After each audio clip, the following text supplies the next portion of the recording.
Akhirnya Towel muncul, Jo. Ada yang menyesatkan lah belakangan ini menurut saya, termasuk pandit-pandit yang ngomong, yang menurut saya sih seolah-olah jadi buzzer itu, bahwa AFF itu jangan prioritas. Memang tidak ada yang bilang ASEAN itu prioritas. Kita ingin ke level yang lebih tinggi.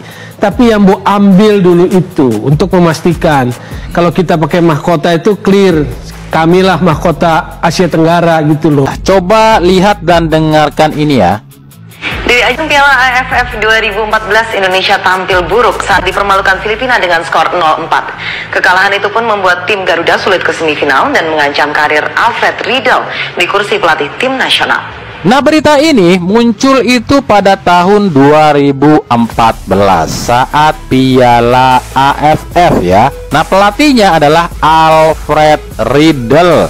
Nah, sekarang kita akan lihat nih, skuad AFF 2014 itu ada siapa aja sih?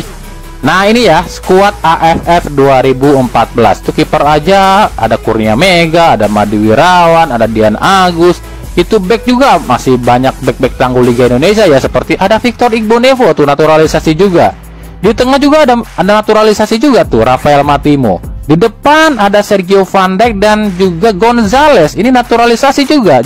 Lalu hasilnya apa? AFF 2014 dengan 4 pemain naturalisasi. Posisi 3 grup A loh, dengan gak lolos ke babak selanjutnya.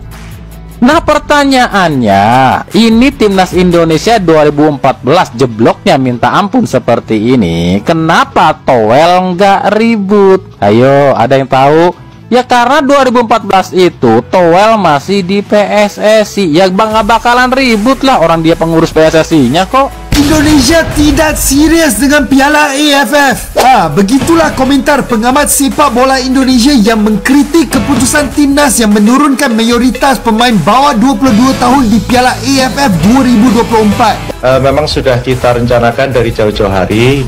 Ini tujuan yang pertama adalah kaitannya dengan regenerasi. Pemain-pemain muda yang memang siap untuk memperkuat, melapis timnas senior. Seolah-olah timnas kita ini akan menjadi juara, gak bisa seperti itu.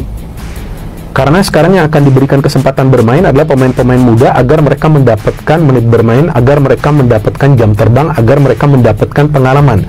Terus yang kedua, pemain secara mental itu bisa dan mampu menghadapi situasi yang ya boleh dikatakan dengan tekanan yang tinggi.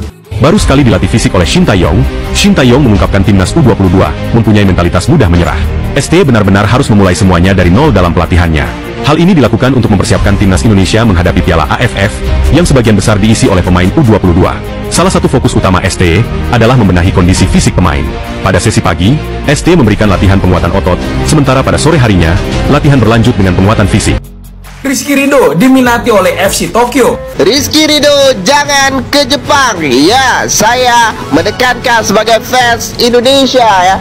Saya tidak ingin Rizky Ridho bermain di Jepang. Kenapa? Ada alasan yang cukup kuat. Emang udah pasti? Disclaimer dulu guys, bahwa berita ini masih rumor. Untuk kebenarannya kita masih tunggu kabar berita resmi dari FC Tokyo sendiri. Dilansir dari X milik FC Tokyo, tim tersebut meminati seorang Rizky Ridho boy. Kalau lu baca terjemahannya boy, itu di bawah tuh ya, belum ada rencana pasti yang terungkap mengenai Lido. Ridho maksudnya Ridho, bukan Lido. Yang nggak boleh kita lupa ada 3 orang mantan main timnas kita yang bermain di J-League. Mayoritas hanya duduk di bangku cadangan aja. Cuma kalau ngomongin soal Jepang nih, gue nggak akan pernah lupa soal loan dari Kang Bahar di Cerezo Osaka boy.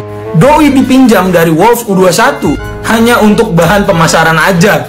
Jangan sampai Ridho nanti, kalaupun benar beritanya dia ke FC Tokyo, dan kalaupun benar juga dia bermain di sana, jangan sampai kejadian yang pernah menimpa 3 pemain kita ini menimpa Rizky Ridho juga.